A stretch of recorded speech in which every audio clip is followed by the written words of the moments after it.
afternoon. This is our work session on the comprehensive plan, and we're pleased to take you through it. We're going to introduce to you some folks that are working on initiatives that are especially timely, and we have Councilors Nicholson and Italiano with us, Councilor Neshi on online, and our Deputy Supervisor Sarah Bollinger, and myself, Heather Waters, and we're very excited. You can find this online, but Town Clerk Weber is going to take us through the website itself soon. But with that, I'll ask Sarah to kick us off. So we have sort of 4 parts to our agenda today. We're going to talk a little bit about some work that the planning department has done to prepare materials to be part of overall comprehensive planning resources.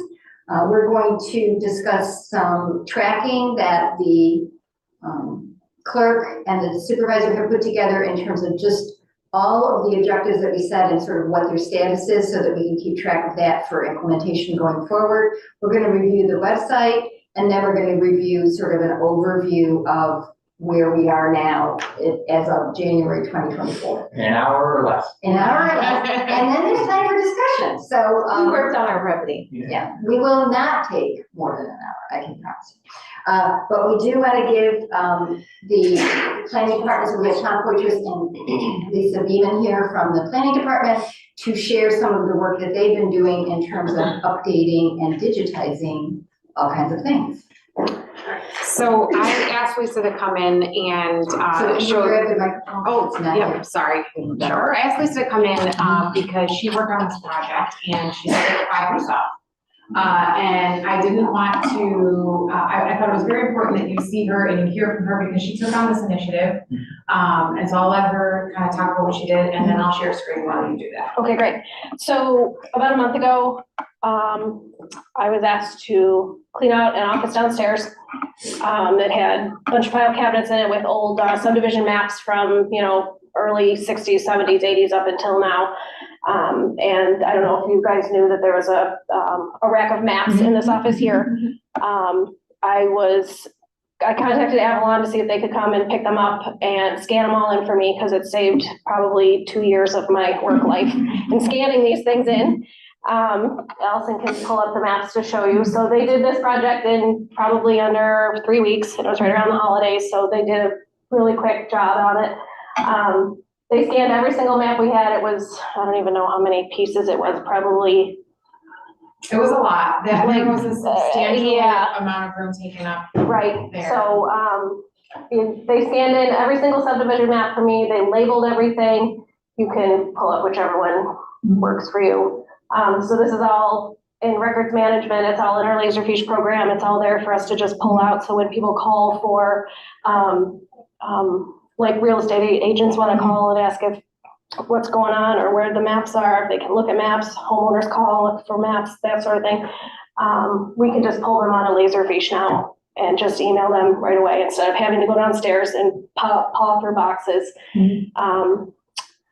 Yeah, so I'm hoping in the future, like near future, that we can do this again because there's plenty of things that can be scanned in. And again, it would save me a bunch of time trying to scan them in. It would also save you guys a bunch of time as well, just because when Yes. you want something from us, Yeah. we Right, we can get it just like that. I'll give you an example, and I don't know if this might be putting you on the spot, but the PUD for well, I'll pick on Hybrid, maybe it's easier.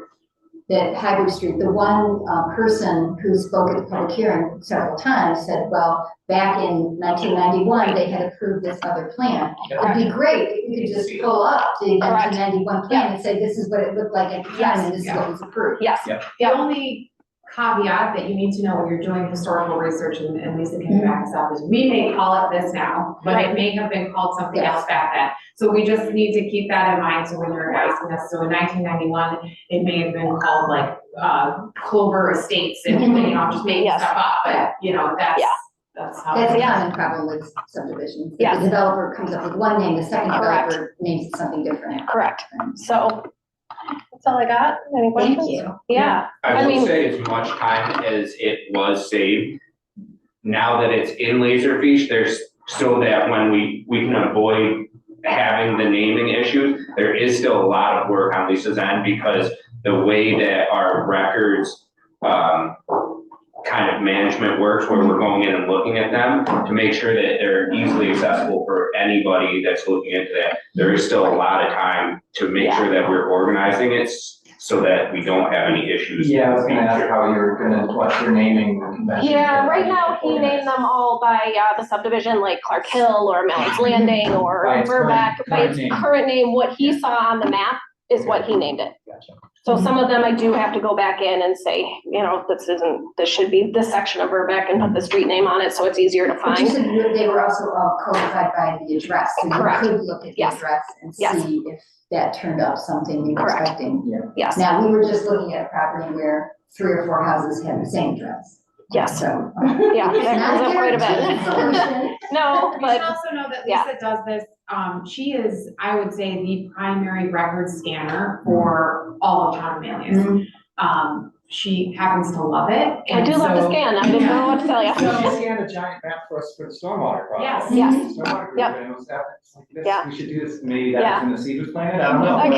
Could have been, I mean. It's time consuming. It is very time consuming, especially when the large map scanner that we do have only takes one map at a time. Yeah. So it's, you know, gotta go in and come back and it takes a little bit, but Maybe it's she should doable. have seen that webinar that I sent. So we're aware, so we're very well familiar with that, but yes. But I just wanted to draw attention to that because Lisa does a lot for us in terms of scanning the records and making sure we have them accessible. And it sometimes is the difference between you asking us a question and us getting back to you 2 weeks later, or you asking us a question and us being able to stop and send you a document Right. quickly. So we're gonna keep pursuing those efforts here. Yes. There are grants, some grants available. Records grants used to be very easy to get. They are a little bit more challenging now, but there are also things that we can consider in future budgets. There are scanning services Yes. or better scanners or things like Right. that, so. I also think for a bulk job like that, there's nothing wrong with using a service. no, I don't think so either, no. Because the time it would take to do it here and all the Right. moving of boxes. and Exactly. It's just not worth it. Yeah, yeah, and like we quickly talked about yesterday, you know, I think it's worth it, definitely worth it, especially we have boxes and boxes, you saw them yesterday, Yeah. downstairs in the vault that just, you know, house plans from 2000s and up are not scanned in. And some people call and say, hey, I just moved into this house, do you have the house plans? Because they want to do remodel and stuff like that. So those are not readily available at the moment because they're so big and they take forever to scan in. So that would probably be next on, well, mine or the town's agenda to, to have scanned in.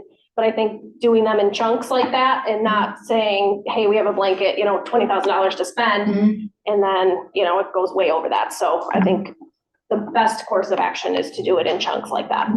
Do you already have a prioritization list of what you think needs to Kind be of, done? yeah, That would kind be of, sort something of. that we could work on this Yeah. coming year. Yeah, or kind of, could sort of. Consider as a goal, like, oh, you know, Yeah. you are able to articulate what you, based on the volume and what the activity you Right. understand.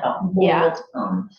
Yeah. Sounds like you're I would here. think the next thing should probably be the house plans, because we are getting a lot of phone calls now that people are selling their homes and the next person moves in and says, hey, do you have my house plans? And we gotta go downstairs and see if we have them and either scan them in, or with plans that big, I would usually send them out to scan. Yeah, So, and especially with the ADU, yes, updates and sort of whether that comes from the state or just from us, and people want that. info. Yeah. And going Yeah. forward, not necessarily, I don't know, I don't think you guys do this with house plans, but in terms of applications, we do require people when they're submitting things out, just to give it to us electronically, so we don't have to scan it. So, you know, we've sort of stopped that from becoming an issue from, 2020 forward, and now we're just kind of working our way back. yeah, we tend to, right now, we've started to implement, one hard set and one electronic set, because he does better with a lot of electronic sets of copies, and then we just keep one for our files.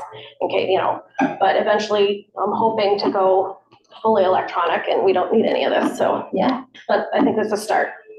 Awesome, thank you so Okay, much. you're Yeah, welcome. It's really helpful, and I feel like it goes 1,000% under, government efficiency and operations. Yeah. Which is one of our objectives. Yeah, well, there you go. I'm starting it off for you. Thank you. Thank you. Thank you. So, I did meet with Tom and Lisa yesterday, you feel free to sit down, and we discussed, looking at ARPA money for the records management and consolidating everything and scanning it all in.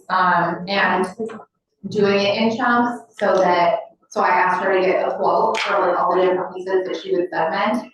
But, in anticipation of moving to a new town hall or building a new town hall and then moving into it, to move I mean, you should go down there into like the archives. I showed Aliana and Vivian a picture last night of Wellwood Manor. Like, I didn't open it, but Aliana, when I showed her last night, she was like, I wanna see this. She was so excited for like the original plans to build Wellwood. And there was, Tom showed me boxes from the 1800s that are down there. So I would love to get my hands on some of those maps because they were very interesting. But then John mentioned that we could potentially include like all of the things that need to be done to move to a new town hall in the bond. So I that's something we could talk about, but I don't think it'll be so much money that it makes sense to include it in something so complex. I think we could reappropriate some of the money from ARPA. And so get that ball rolling sooner rather than later, but Lisa's already got all that figured out, so she's gonna talk to Avalon about getting quotes for those other blocks. That sounds good. Thank you.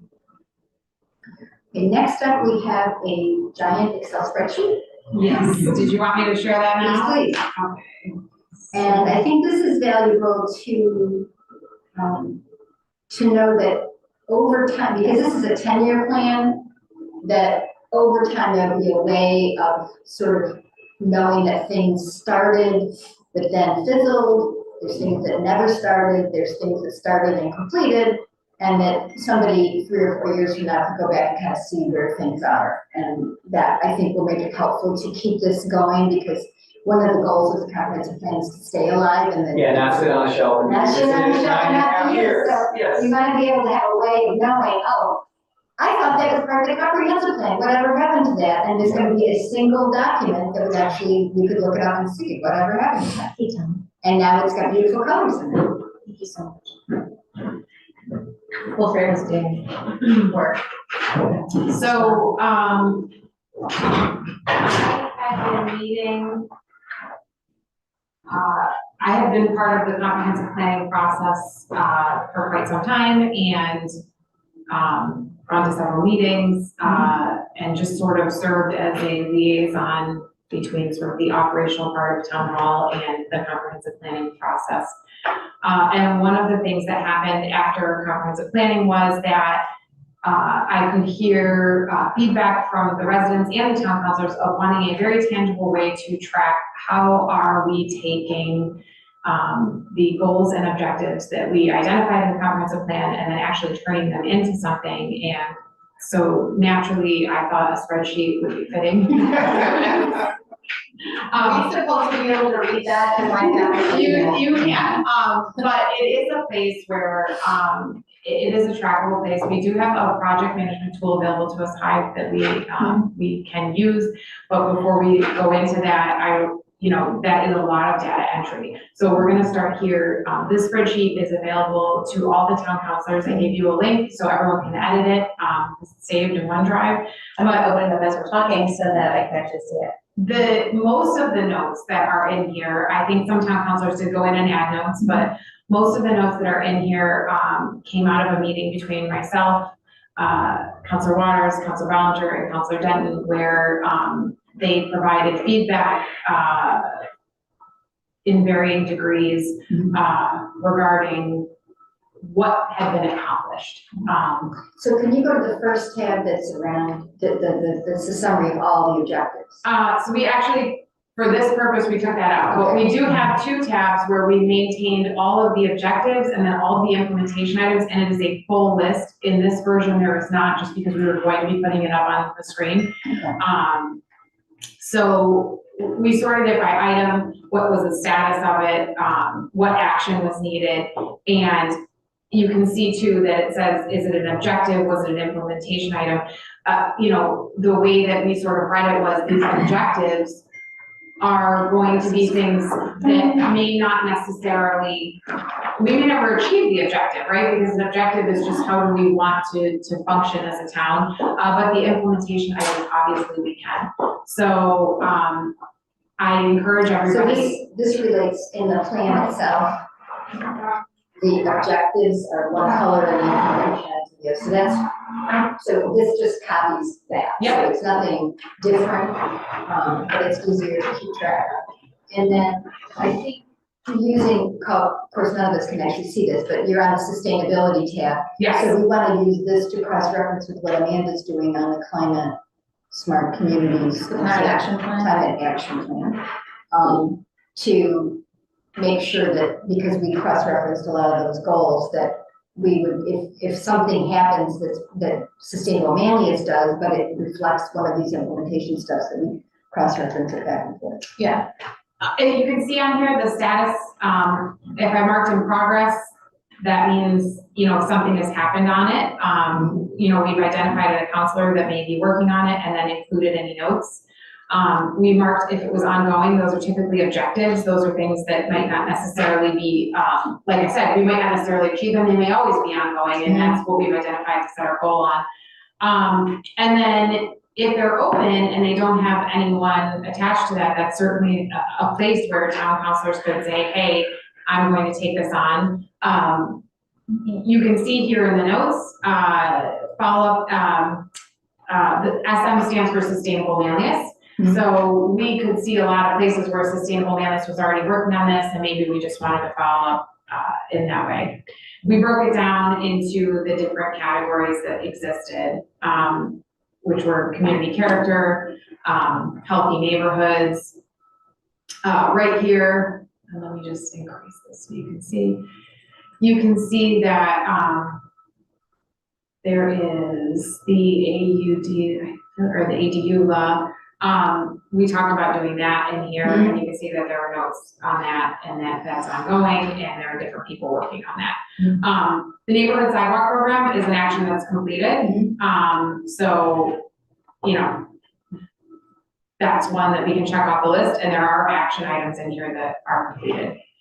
Local commerce is one, modern mobility networks, and then government operations. So we should update modern mobility with the SMTC study that's created. Yeah, and this spreadsheet is really meant for you guys to use this as a tool to track these things, and to update accordingly as you do things, so. I feel like I saw a lot of. Yeah, drop in my name. I was very excited when I saw that. I follow instructions. So is that what you were looking for in terms of understanding what that was?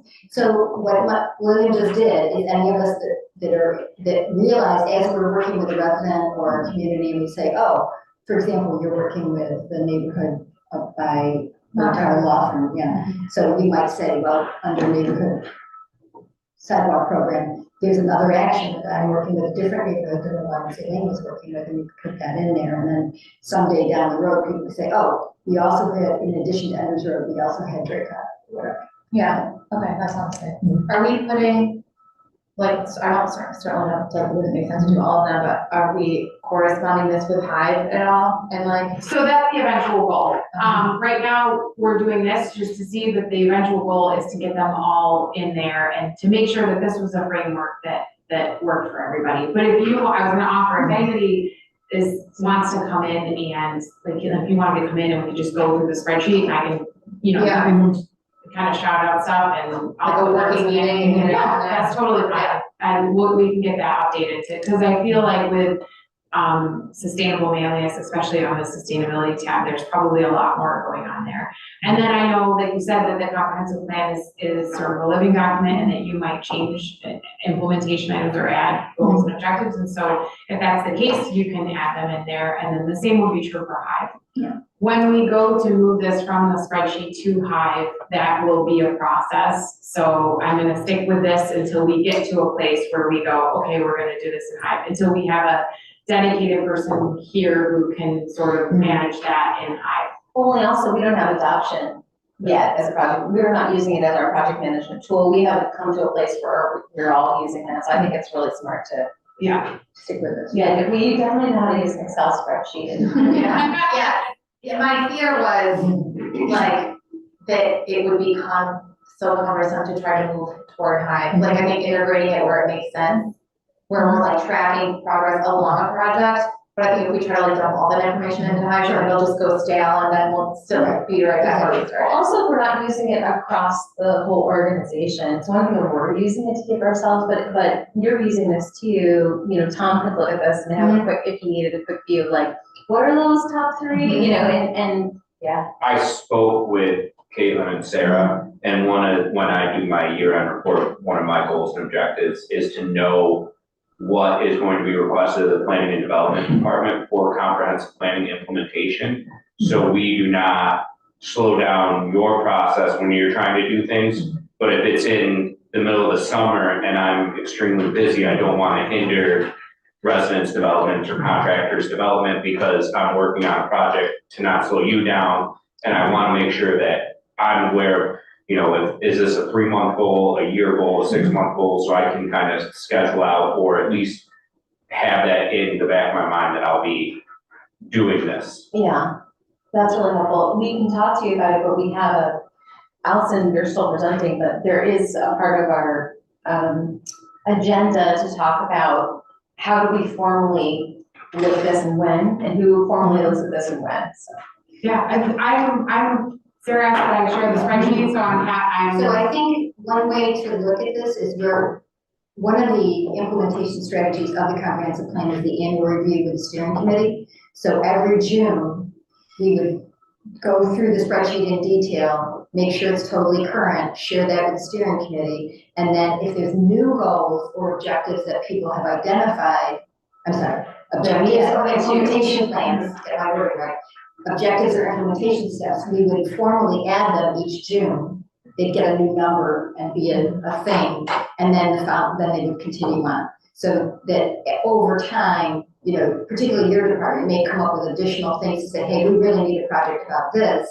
That would become implementation step number 23, and it would get its own number and then continue on with Well, process. the scanning and the documentation review is a perfect example of a discrete like category of activities under government efficiency that we haven't broken out. So that would be a perfect example that maybe it's a line in it and then it gets raised and made, there's more information about it, maybe there's budgeting around it, because the idea is also that those meetings are a time to set up the budget for what activities, you know, need funding for the coming year and how they do, so. Right, which is another reason to do it in June, that if we know there's a big project coming up, we can put it in the budget for the following. So I think we have to communicate before that June meeting with the external folks. And everything's on the website though, our regular, this is on the website. Yes. But that's just good segue, that's nice.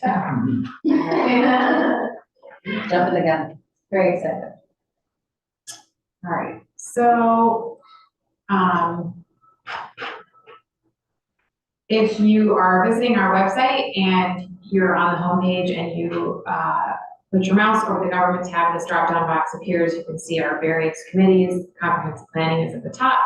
When you click on that, you get taken to this page, and then this is where you can access the comprehensive plan. This is a clickable link right here that will take you to the comprehensive plan. And then there's just a lot more information on the plan, and the appendix is down here as well. So the working session is kind of how we came to be of all that. Are we getting a lot of questions from the community on the comprehensive plan and implementing it? I know we've had a couple residents raise questions in our meetings, about like, you know, you said you're gonna improve walkability, why haven't you done that yet? You know, like, so there is curiosity at least, like whether it's, yeah, making, like, whether they're understanding of the timeline of how long these things will take, makes sense? I don't think there's a fair grasp at all of timeline, and so I think that this is the first step, being able to lay out the categories of activity too. There's an ongoing project that really doesn't end, but here's something discrete that we're doing that requires this, and this. So this session is plus an effort to broadcast a local bulletin regularly about progress are two ways we're trying to reach out to people and keeping the steering committee engaged as ambassadors too. So those are some of the things. And we have heard from folks And then here next door, you'll be, people are like, well, I agree with this or I don't agree with that, but usually the comments are around broad, do you want to have a climate forward perspective or not, that kind of thing is what I've heard. And then, people trying to kind of weaponize the plan and say, well, you didn't say exactly what you were gonna do in this plan, so you can't do it, or whatever, or, you know, that kind of thing. So, Yeah. so I think people are digesting it. If that answers your question. Yeah, I guess what I'm trying to get a grasp on is, like, if we're putting all this work into getting it on the website and sharing all this information, are people seeing it? I was very encouraged. Sarah and I sat down yesterday, the county was doing their planning. And all the municipal leaders in the room, the 3 villages were in presence, and the county all made a reference that I know the town has implemented their comprehensive plan, so people are knowing it, you know. Well, at least other municipal officials know. Yeah. At least it is known. I mean, I could go and get feedback from our website on, you know, we can track who visits what page and how long they're on there and do they. How many clicks are on the. Yeah, that would be interesting. I mean, planning and development is like. Yeah, you guys are the big winners. Yeah, and trash and brush, those two. Everyone else. But we've had developers come before us who said, oh, I read your plan and this and that, so we know people who have a reason to be interested in reading it. Okay, The question is, at what point does anybody else have an interest in reading? I yeah, think people are gonna enter from different vantage points, like the neighborhood sidewalk, people are gonna be like, oh, that's the section and that, and you know, that kind of thing. I don't know if someone just goes, oh, I'm just interested to read. because there are people who are just like, oh, some like reading, like genuinely, not sarcastically, like I just made it sound, like. No, they can be more involved in everything there. Yeah. Well, it is an issue, there's a time period between the original public outreach for input on, in resident surveys, and then the actual output of the plan. So how many of those people dropped off, and Yeah. how can we get them back to actually see the outcome of all of this Yeah. plan? Could we ever do something like before one of like the big FM or ESM football games, like go out with a mic and stand in the middle of the football field and be like, hi, we're your local town councilor. Like, find people where they are, that's not digital. Like we do have some like giant gatherings of people that we could reach a lot of people really fast. I think that idea of going where people are is something we can keep exploring, and we have to get better at it. I think we worry about consistency and presentation, but the same way we thought about tabling for events and having a consistent kind of package, a go-to package, if we had a playbook for ourselves about what it means to go and give the pitch on or go represent the town on this, and we had that muscle, that would be good. I mean, I think Allison does that. I think we do it in our professional colleagues do it in their organizations, but I think as town councilors, we're, used to doing it on the campaign side, but it's harder when you're actually governing. Yeah, Yeah. and we, like Mike, our new counselor, Mike Neshi, whose giant face is on the screen right now, has talked about doing like town halls and going around and like hosting, like, I don't know, like listening sessions, probably not, where like we did with the comprehensive plan, but sharing information about our local government. And so even if we did, like maybe went and spoke to like church groups, like on Sunday morning, and said, we're doing these events and here's our schedule, like not do that there. And then, like, if we just keep dropping advertising blurbs in Peach Jar, like I get a million notifications a day about those, I'm not like, oh, let me check my Peach Jar. I can see what, I don't know why I said it like that, but I'm ignoring everything I don't absolutely have to pay attention to. So like, how do we get people to listen? Because it should be something that everyone's got an opinion about what our community is doing and what it should be. And good evening. What are you doing? But I like this, like I know we worked so hard to get the word out about the comprehensive planning process. I don't think it's ever too late to start trying to get people to engage with the plan, and there's more to come as we implement. We have a little mini PowerPoint that summarizes the spreadsheet, and that's the kind of, it would be good for you to give us feedback on if you think this is the kind of summary, or could we work from this to come up with a consistent roadshow, yeah. Yeah, I think that we could. So go ahead. All right, we'll take it away then. And so we want people to, I had just read the Smart Gravity book that the Axios founders have just clearly writing this. So three bullets. We wanted to make sure that people knew what are the major directives that came to us, and they were preserve open spaces, ensure safe neighborhoods, addressing concerns about flooding, traffic jams, and urban sprawl. That was overall for the whole years that we opened outreach. The next slide shows you that the key parts of the plan itself, the future, the whole, if you're just trying to, what are the key takeaways?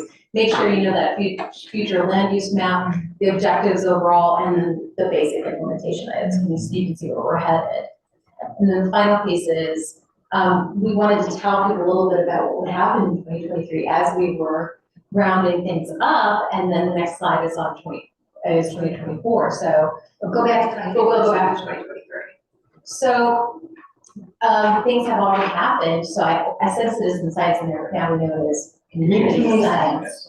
I changed it, then I changed it back because you were quoting the actual plan. Yeah. Exactly. And that so this is amazing, this has already happened, we've coordinated efforts with county planning, to protect agricultural lands. And the tree commission is conducting an inventory. And the grant was funded, by the way, that's an update since we made this PowerPoint. And those are the objectives below at the bottom there that correlate to those. And then in 2024, form-based zoning code is what we're looking at coming ahead this year. Expanding the town's sidewalk and safe routes network, and utilizing a townwide, the townwide website to connect with current and future residents and housing developers with resources. So those are the objectives. And I have news on that too, is that the Fayetteville Free Library is working on a new resident group that we had talked about, how do we help new residents know where to go for what, and they're working on that.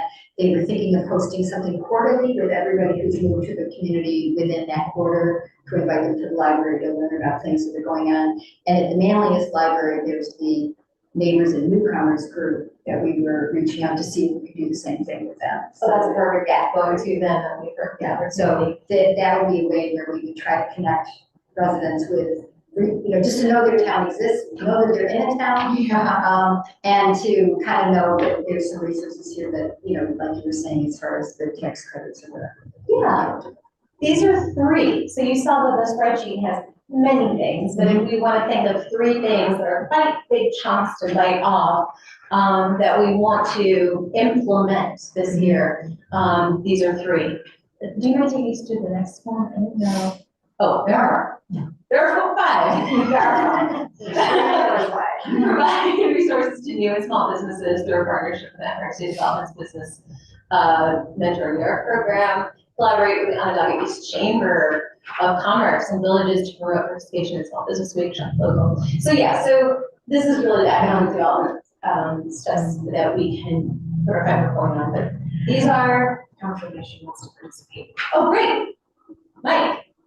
Councilor Neshi. Yes, thank you. No, I just wanted to ask a question. We were talking about the Fayetteville and the Manlius libraries in the villages. Have we had any discussion with the Manoa Library as well, so that we can ensure we reach the greatest amount of people? So the Manoa Library, I have not talked to the Manoa Library. They did not have an existing sort of newcomer group, but we can, if we get success with the other libraries, it would make it easier to go to them and say it's worth their effort to try it. Okay. Also, if they don't have a group planned, utilizing the, tea with the mayor or pizza with the mayor, things like that, and, getting an invite to go to that kind of thing, I think could be an alternative space. Looking at these, there's more. Anyway. I forgot. I did this a while ago. Didn't you make this? I completely forgot. I did it ages ago. Before the holiday, last year I did it last year. There's more. There's 7. They need more. townwide, TV, it's only been 5 minutes. A townwide active transportation plan, and then neighbors and newcomers has Sarah. So that was, this SMTC studies happening. Yeah. So we put in things that we thought were actually really. And here's the neighbors and newcomers thing, so this is, goes back with you. And there's more. More meetings between the town and 3 villages for joint planning efforts, purchasing and services. Well, so this is cool. I don't really This know. is what Lisa was just. Yeah, Lisa was talking about the documentation, but maybe Allison and Tom, maybe you guys could shed a little more light about what's involved in something like that. In identifying and correcting the inaccuracies in the public record. And then a plan to construct an energy efficient town hall. This is full steam ahead as it's be put on the ballot for people as long as we can find a location. And for 2024, that's what's most urgent right now. And then seeker training sessions for the town board, planning board, and zoning board of appeals. We realized this last year going through seeker that we just need to learn a lot more about seeker to make sure that it's an effective tool for us too, and not just to take box. Sure, as we're learning to our various boards turnover, and we have newcomers, and it's just ongoing training is never bad. Never. So don't jump ahead, that's okay. So Tom, I don't want to put you on the spot, but I know with the complete, wasn't just scanning, it was also this GIS to where we would be able to cross-reference a property, which would help with that issue of is the address and the development name different, like the GIS would say, it's here, this is the place.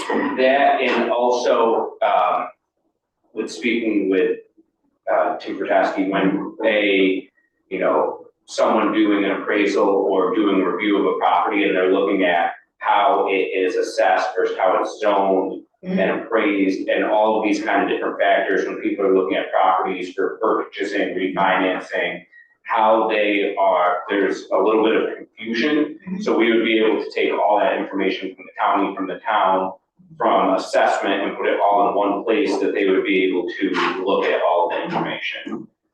So is this what we talked about yesterday? That was part of the GIS implementation. Again, that would be pretty far on once we establish the new GIS software. But that is one of the kind of key points of what we were looking for with the GIS software was to make the residents or end consumer of this information what they're seeing a lot more easier to digest and get what they're looking for, so they're not having to go multiple places. And then that would also help all the departments in town hall because you could kind of, it's like a CRM is my understanding. So then you're, like the client is the property and you can see like all the different, not just documents, but all the interactions with it. That's what I think would be ideal. But I just I can't even conceptualize how we would ever gather all that information and get it into one place. Like that to me, it just sounds so I daunting. think, if I understand correctly, the organizational structure is a parcel, and we know exactly how many parcels we have and where they are. So if we organize it around the parcel, and then when you have a subdivision, you add a parcel.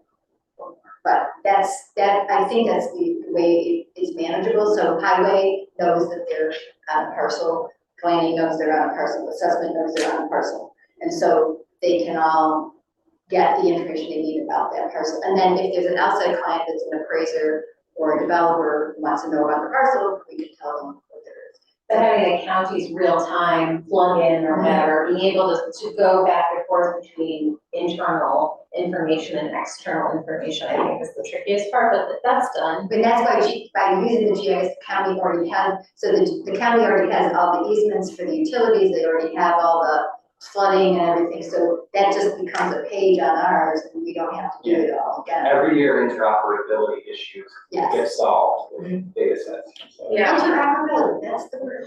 What is the word? I'm writing it down, interoperability. Interoperability issues. Is that actually work? Yeah, it's huge in that. Oh, well, my medical records background, serving me well now.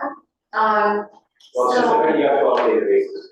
It's different Yeah, software collecting talking to over each one other. different software talking to each other. Okay, Yeah. because like it's, like I asked Tom, I was like, well, why don't we just go get that? And he said that, cause like one, like what precipitated the discussion was, like, it, was hand-holding with people who are trying to like put a deck on the back of their house and they're not following protocol, and so they're having to follow up, like Tom and Lisa constantly are like, you have to get us this information, and it takes several months, and that's just to get it into compliance. And they might even have built the deck without even getting the permit, so it's like this, just like a time suck. Right. So I asked like, how are you tracking what comes in, and then the interactions that you're having with that person or with that property? And it's essentially like just A log. the. It's not in there, it's held in everybody's own. Yes, it's just in their emails. Yeah. And so that was the question, like, well, can we get a CRM? And then Tom said, oh, once he said that, and I remember we talked about this a couple times already, but like, that's something I would like to move toward. Well, I Because think a ticketing system. that's exactly what I suggested, like with Gara, was the example I used. Right, and so, I mean, I think, yeah, really we're moving towards this, and I think it's almost like it's almost an audit that we've So done. here's over another time. government efficiency. Yeah, definitely an important one. And that would be, I think what would make that such an undertaking is that it would be a cross-reference of all these departments, and everyone's already so busy. But Allison, is that something that you think is something we could work towards implementing that wouldn't turn over the apple cart in such a way that it just stressed everyone out more than it helped them? I think with projects like that, it all comes down to planning ahead and rolling it out at a speed that makes sense for everybody, depending on what the department's going through. So if you have somebody at the top who's looking at that going, okay, well, assessment's busy in May, or, and you're busy in the summer, and we're busy when everyone else is busy, then you would say, okay, and just take it in bites, and as long as it's not something that requires, pushing something through very fast, then I think everything's achievable in that sense. And this is very important, I just want to let you guys know it's 5:45. Yeah. Great, so, moving forward, but I do think so. Now, one thing that I'll highlight is that we didn't include the climate smart action goals, and that's because they are separate and they're also a little more specific.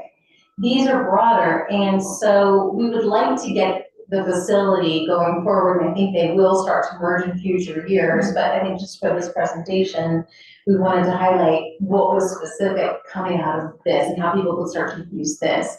But within this is information about the Climate Smart program or Climate Smart Action Plan. And there's a crosswalk, right? So for example, That might be an appendix, actually. they might be in there. So that's the other thing. That's a question, how we communicate, maybe even in. And if there's like, I believe there's reporting guidelines for that. So if there's a time when I have to report climate smart, so let's go back and look at everything we did for comprehensive plan and make sure it gets into that annual report. Yeah, that's something that we should, like, when the climate action plan ended, I was like, we're done. But of course, that's really where it's supposed to start, but I was just so relieved to be done, because it was it was a minuscule percentage of what the comprehensive planning process was, but it was still just exhausted. Yeah, because Amanda was also looking at what was, she had created that Venn diagram, right? Of like what was most possible and is very practical. Like, so to the extent that we're ready to be more ambitious with goals going forward too, I think that's important, but we can always increase our CO2 reduction or a carbon capture goal, if we want to, if we're prudent with it, but maybe we'll see some progress. So I think it's important for the two plans and the steering committee and the town board and the people involved in climate smart action to communicate before June about. Yeah, no, I think that we should, and we should probably bring those committees together. Yeah. And have everyone sit down. Like plan it well in advance and invite everyone. so that everyone can kind of get on. Yeah, and for that matter, you know, subsets, like, community science. Yeah, yes. Great. So that was the last one. So in terms of public places where so the actual power home is 15 minutes, so that where's places where we could, I mean, the libraries is probably one place we could just butt in and say, we're gonna do this for 15 minutes and see what we get, but are there other places where some sort of generic community engagement might be appropriate? Well, the senior centers, Mhm. could probably butt into the village board meetings, do a presentation, and we could ask if they invite their communities to attend. Churches, maybe like Sunday mornings after mass, bring donuts.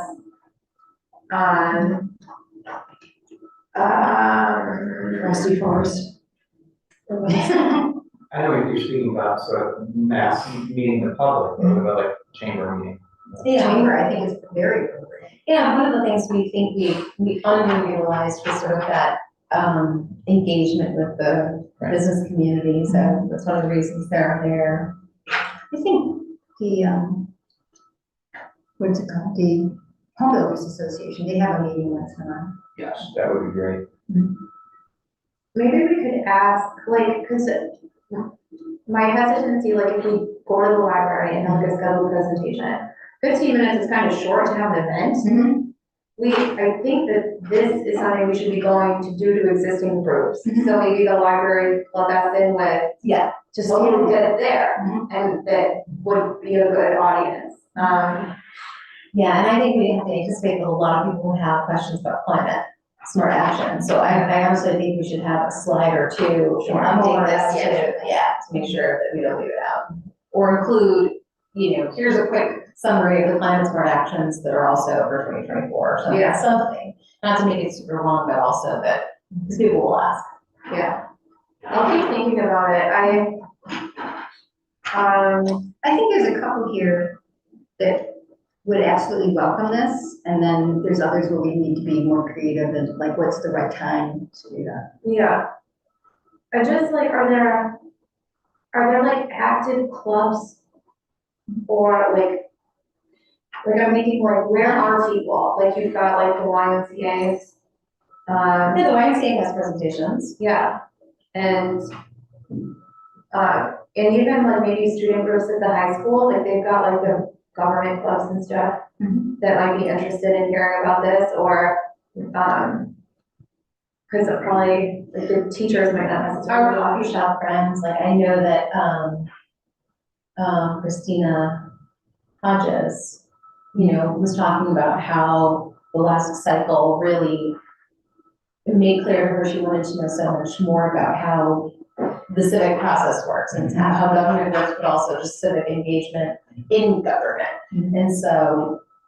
Could we have two presentations, like one that's like short and sweet, that we could do where we're like going to a chamber meeting, we're taking out 10 minutes before, and then maybe another one that's like 35 minutes that warrants more like us scheduling an event, that then we could host at venues and invite people to come. Because 15 minutes is short to like go to Spill the Tea or go to Sky Top. Like because if everyone's coming out and then you talk for 15 minutes and it just feels too short. Yeah, agreed. Yeah, I think that's a great idea. We are going to be at the planning symposium talking about the process. You guys are presenting? Yeah, we are. I'll see you there. Yay, we are too. I'm going. We're going, thank you. Yeah, so we're presenting with Val and with Keith Ewald, and we're going to, the framework is talking about comprehensive planning as a learning enterprise, and sort of how it just, if we thought about it as unfortunately lifelong learning, 3-year learning, but how it informs, how it teaches us, I guess. And the diverse engagement efforts, particularly during COVID, so. Trying to, as what would make it interesting for the audience was we tried a bunch of different things that they could then use or not use in their communities when they're trying to do something. Cool. Yeah.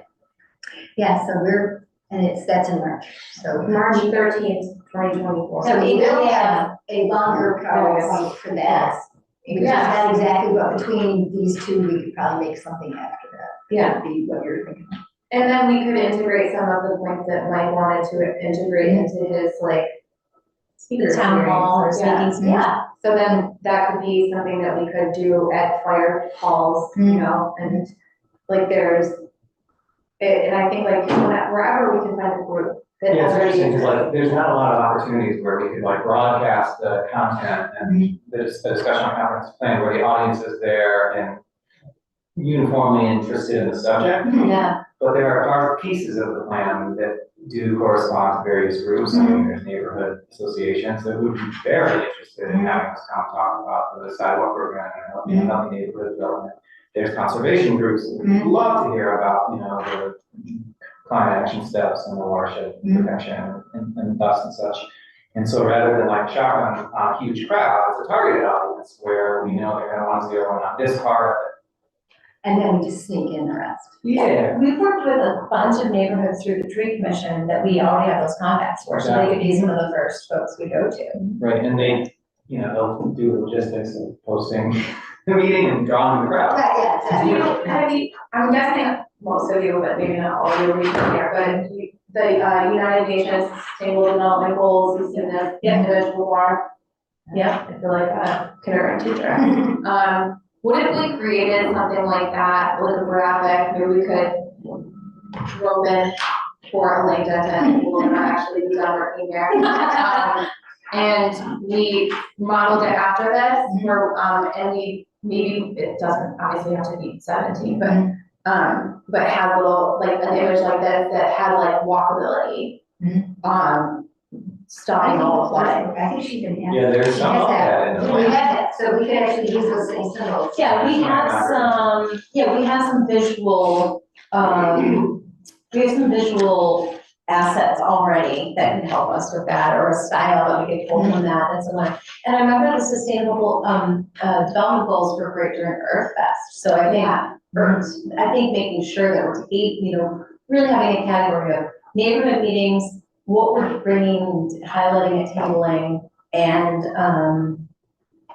where we're going, basically. But I think that is the idea, so there's 6 areas that when we speak to a group, we say, we think you'd be interested in area 3, but we're gonna tell you about the other. Yeah, And then somebody else, oh, you're interested in area 6, but we're gonna tell you about it. and it makes it digestible, because they're talking like no poverty, 0 hunger, quality education, clean energy, like, so they're taking like very large complex subjects that are so hard to distill down into bite-sized pieces, and they made a beautiful graphic that helps to articulate in one image everything they're trying to achieve.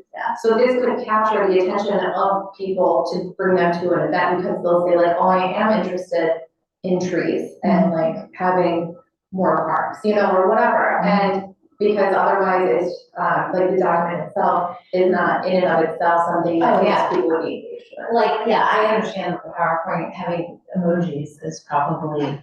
Emojis help everything. The yawning face emoji I used in group chat today, and then every time I looked at the group chat, I yawned at the yawning emoji. That's very powerful. But I just like, in trying to figure out like how to get people to engage with the plan, I think that this is the United, anyone knows how to do global marketing is going to the United Nations, so I think we would be wise to model it after this. And then even, this is probably beyond our capabilities, but they've got, like, on their website, like, you can click on, like, it flips as you click on it, or even just hover, and then you can kind of dive into it. So if we can get people to have that, like, just bring them in. Yeah. And then they can focus on the piece that matters the most to them. I think that's great, thinking about that strategy for how to bring the plan to folks and get them engaged in the implementation. So as for next steps, we're preparing for a presentation that's more for that internal stakeholder group in March. But before then, and up until then, we really need to work on the plan for outreach and how to engage the counselors and being stewards for the comp plan. And we're going to actually build out the plans for the implementations for 2024, the things that you saw there. If there's anything that needs to be included, holler. And out there in the world, if you've watched this, thank you for engaging and stay with us. More